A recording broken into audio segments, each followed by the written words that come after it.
Well, here's a story that's received almost no media attention, but that is upending American society. It has been less than a year and a half since Donald Trump got elected, but the Democratic Party has changed pretty dramatically.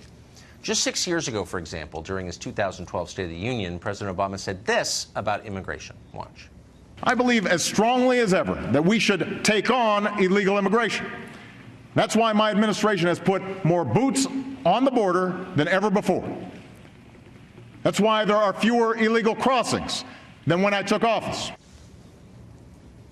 Well, that's unimaginable today. Obama could not say that and would not say that. Instead, prominent Democrats are now calling for the abolition of federal immigration enforcement. The Nation magazine described ICE as, quote, an unaccountable strike force executing a campaign of ethnic cleansing. The state of California is threatening law enforcement officers there with arrest if they cooperate with ICE, even to apprehend criminals. Impoverished Democratic cities like Baltimore have set aside tax dollars to help illegal immigrants fight deportation. How long before the National Party calls for giving illegal immigrants the right to vote? That's actually happening in some towns in Maryland already. Yesterday on this show, we interviewed an immigration activist who said that foreign nationals ought to be able to vote anywhere in the country. That used to be a fringe position. It's not anymore. On the Second Amendment, meanwhile, the Democratic Party has moved to advocating for gun control. It's been going on for a long time, to pushing for government gun confiscation. That's a big change. Just 2 years ago, here was Hillary Clinton's position on firearms. I'm not looking to repeal the Second Amendment. I'm not looking to take people's guns away. But I am looking for more support for the reasonable efforts that need to be undertaken to keep guns out of the wrong hands.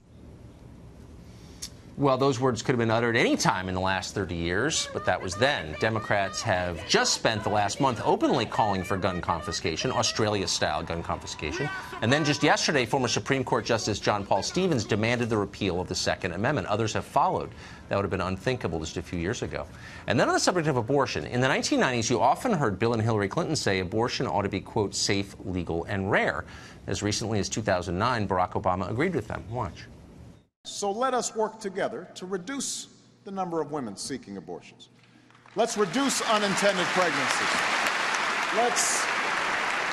Let's make adoption more available.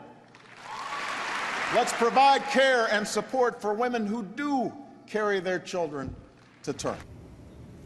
That was the position of the Democratic Party, really from Roe v. Wade until about yesterday, that even though abortion should remain legal, it was undesirable. It was something sad, something to be avoided if possible. That's how most voters feel about it. Democrats no longer say that. The party's base is for abortion. Be proud of having one. Progressives want women to shout your abortion. Just 2 days ago, Planned Parenthood in Colorado demanded a new Disney princess, one who's had an abortion, to be a role model for girls. These are views outside the mainstream as measured by opinion polling. Are they the topics, are they the issues that Democrats are going to run on during the midterm elections? Joining us tonight is someone who has spent a long time in the Democratic Party, Jennifer Palmieri. She's spent years at the heart of it. She was communications director for both the Obama White House and the Hillary Clinton presidential campaign. She's got a brand new book out, which is doing very well on Amazon. It's called Dear Madam President, and she joins us tonight. Jen Palmieri, thanks for coming on.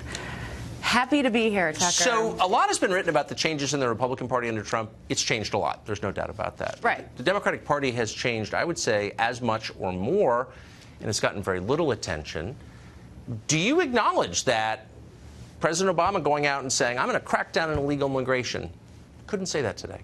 No, because what's happened is the problem got a lot worse, and Congress wouldn't do anything about it. You know, when President Obama gave that speech many years ago, that was when we were trying to pass comprehensive immigration reform. And you tried to pass it, and you got it through one body, and you couldn't get it through the other.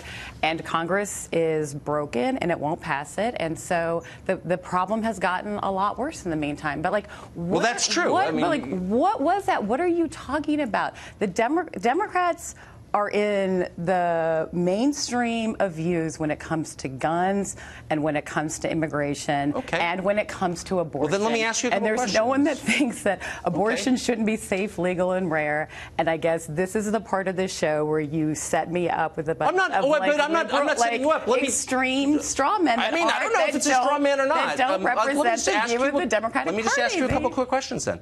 Are there any circumstances when non-citizens should be allowed to vote? No, I think that it's citizenship. Voting comes with citizenship. But non-citizens should never vote in American elections. But what's happened is that despite the Congress is broken. It does not react to what the people want. I agree with that completely. The people want immigration reform. The people want more gun control. Okay. That is what they want. But the details matter. So you said that non-citizens should never vote in elections. I would argue that your party will overtake you on that question soon, but we'll see. Well, maybe if Congress never does anything to address immigration reform. then non-citizens should vote. No, so this is the part where I'm asking you what you think. Tucker, you know what? I said, I got the invitation to come on your show, and I was like, there's no way I'm doing that. And then I thought, I like Tucker, and he's a smart guy. But I'm actually asking you sincere questions. And I am a woman with nothing to lose, so I was like, sure, I'm going to go on his show. If you think I'm asking you an unfair question... You really believe this, Tucker? You really believe that the Democratic Party thinks that abortion shouldn't be rare? Let me ask you this. Hold on, I'll get to that. But do you think the government should ever take guns from law-abiding people? That's not a trick question. It's a sincere question. I think that there should be an assault weapons ban. I don't think that people need to take their guns away, but I think there should be an assault weapons ban. But people who own the guns, you are setting the conversation up to purposefully put me in a box. I'm actually not. We don't need to.